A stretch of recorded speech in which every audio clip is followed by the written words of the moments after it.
Hi everyone, this is Nikki Rowland and today I have a layout for Lottie Loves Paper. I am using the fabulous Bro & Co collection by Simple Stories that is available in the Lottie Loves Paper shop.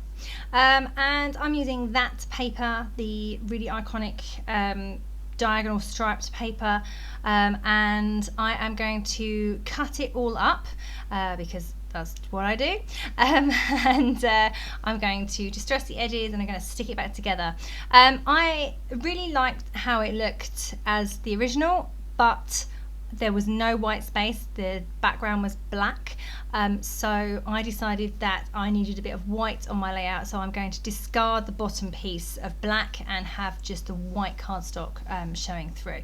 So I'm using a piece of white cardstock for my background, and I'm distressing the edges, only the internal edges, not the external edges of each stripe, and then I'm going to stick them back onto the layout. So I just use scissors to distress the edges of the pieces, the colours, and then I'm just going to stick them back on.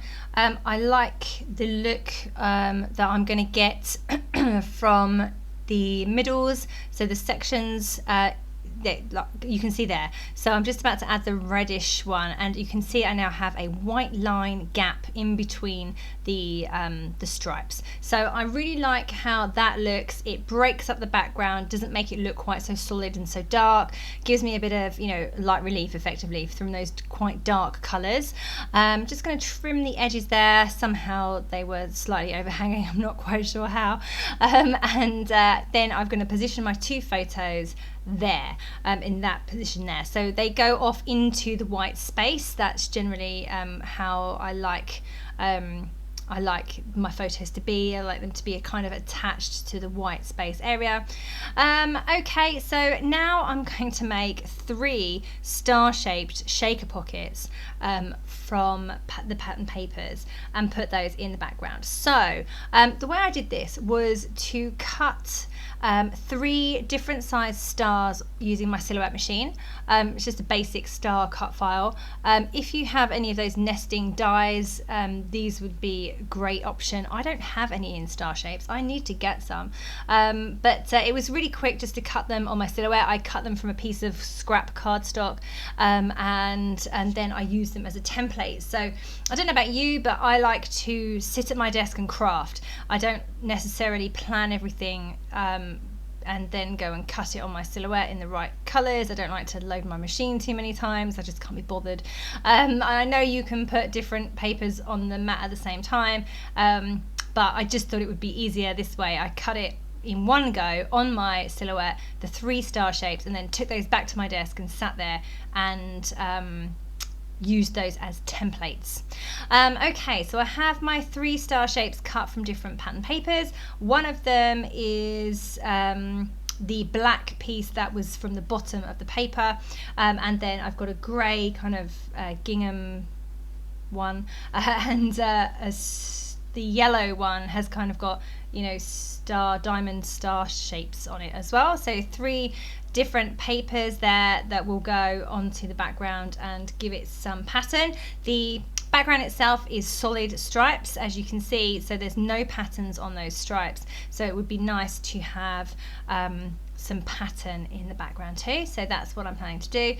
So now I need to make the shakers. I've just gone through and pulled out some sequins that I think will go well, and now I'm using a piece of acetate to draw around my templates again and cut them out. So I'm making these exactly the same shape as my my stars in the first place.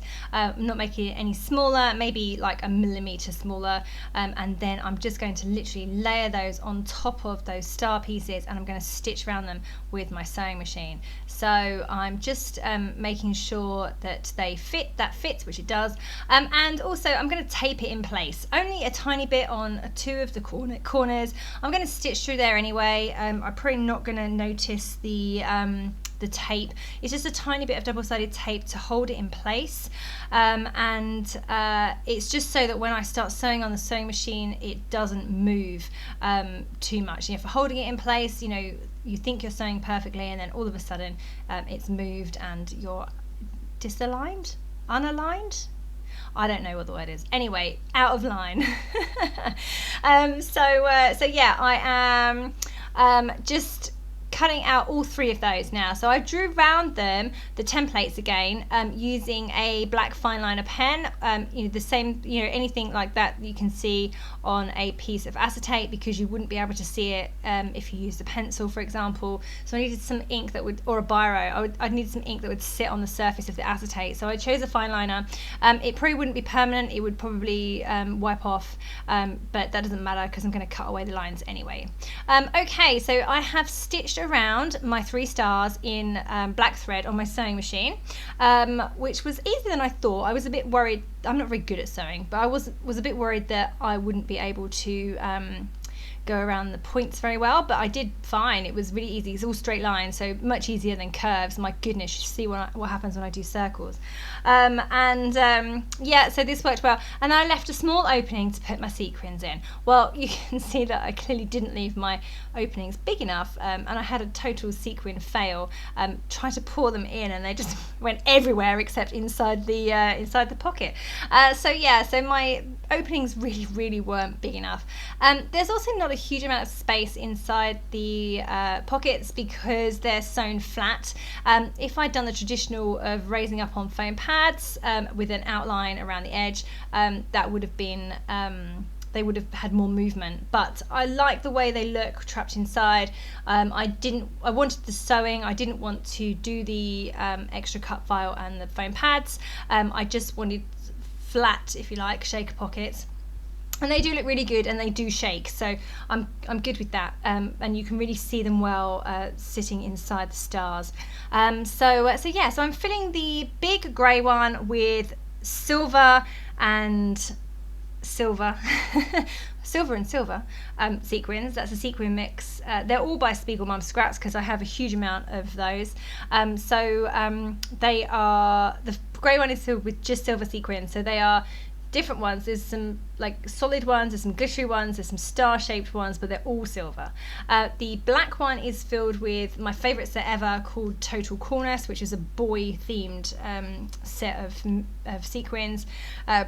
That's got some white stars, some blue stars, some grey sequins, yellow sequins, black sequins. It's a really cool mix, and goes really well with this layout. And then the one on the left, the yellow one, is filled with oranges and yellow sequins from like an autumn mix, I think. And browns. So that goes well. They all look good, actually. I'm really happy with how they look. Once I filled them with the sequins, I then restitched them, just that edge to close up the gap. Did that on my sewing machine, and then just pulling the threads through to the back now and taping them down, and then I'm getting my 3 sequin shakers stuck in place. So I've raised them all on foam pads, even though I said I wanted flat ones. I did want flat ones. I wanted flat ones that I could raise rather than raised ones that I'd raise again, so it makes it more bulky that way. I don't mind bulk anyway, but anyway, I really like how these look with just the simple stitching around the edges. That's the look I was going for. So the 3 big stars following the diagonal lines of the layout, and then my 2 photos are going to go down the bottom. They're going to cover the stars a bit, but I'm good with that. I'm happy with that. And they're going to sit onto the white space. Now these photos are of my little boy. He's 7, and we go on holiday to a real seaside town in Lanzarote, and they sell these little guitars. What are they called? Are they called mandolin? I don't know. Anyway, the little teeny tiny guitars, and every time, this has gone on for years. Every time he sees one, he picks one up and plays it. One day we'll have to buy him one because he only ever plays, but he always picks it up, plays a tune, does a little dance with some funky dance moves, some great faces, pulls some really great expressions, and plays these little guitars while we're looking at the shops for other things. We were buying my daughter a swimsuit, and he's just stood out there playing away on this little guitar. It's so hilarious, honestly. And he's done this so many times. Every time we walk past one of these shops and he sees one of those, he grabs it and plays it. So really, we ought to probably buy him one. I just been worried about getting it home in the suitcase. Okay, so that's what these photos are about, and I'm going for the title "You Rock" because he's rocking it out. I now just need to decorate the background of my layout. So the star cut file, obviously I want some more stars on this layout, so I'm using some stars from the Bro & Co sticker sheet. I'm also fussy cutting out some stars from that star paper that I love so much and have used so many times. So I'm fussy cutting a few of those out. I'm only going for the big ones. That star paper has lots of tiny stars on it too. Last time I punched the load out with a tiny star punch, but I decided not to do that this time. I've got big stars going on, so I thought I'd stick to fairly sizable stars. I've also got some stars from the chipboard sheet as well. Up in the top left I've got some flags. They are from the sticker sheet. I've got a chipboard arrow that I'm just adding in at the top there. Then I'm going for the couple of flags, one that says epic down the bottom, and then cool, one that I've just put above the photo as well. I'm aiming for everything to be on the diagonal line, so pointing in the direction of the diagonal lines of the layout. So I want to follow that flow, and then my photos are the only thing that are out of angle, if you like, and that makes them stand out. So add the guitar sticker on the right hand side. Actually that's ephemera, not a sticker. And then a little tag in the left side of my photo that says rad. Underneath the right photo I've got the word so cool. That's from the chipboard sheet. And then I've added some label stickers underneath that say killing it, do your own thing, this is the next level. So all of those go really well. Just added another flag in at the top that says rad. That is from the sticker sheet. So I'm just kind of going through, working out if there's anything else that I need.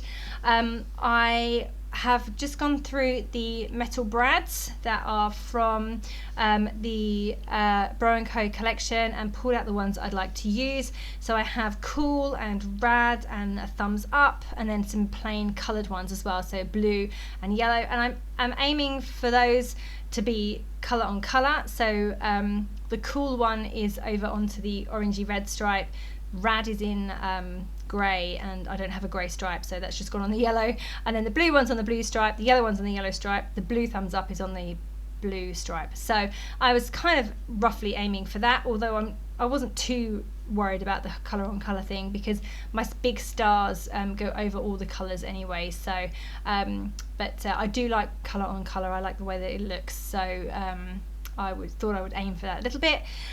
So where to write my journaling? You know, I could extend the tabs underneath the right hand photo down, but in the end I decided to write along the bottom edge of the layout, and I've just written in about him playing these little guitars and having some fun there. Okay, so I'm pretty much done. I just wanted to finish off the right hand side of the layout with some splatters. So I've gone for black Indian ink for splatters. I've done some big droplets, and then I'm just adding some smaller ones too. They've gone all over that area, including over the guitar, not my photo, or a tiny bit on my photo, but not in any problematic places. I needed to add a few more splatters, and the ink dropper doesn't splatter very well, so I just grabbed a paintbrush and added some more that way. Okay, and that is me done. I really love this layout. I love how it turned out. I love the sequin shakers, great fun. This collection is so easy to use. I love it so much. It's great for my boys, of which I have many. Thank you so much for joining me. Don't forget that you can get hold of this collection in the Lottie Loves Paper store. Okay, that was Nikki Rowland for Lottie Loves Paper.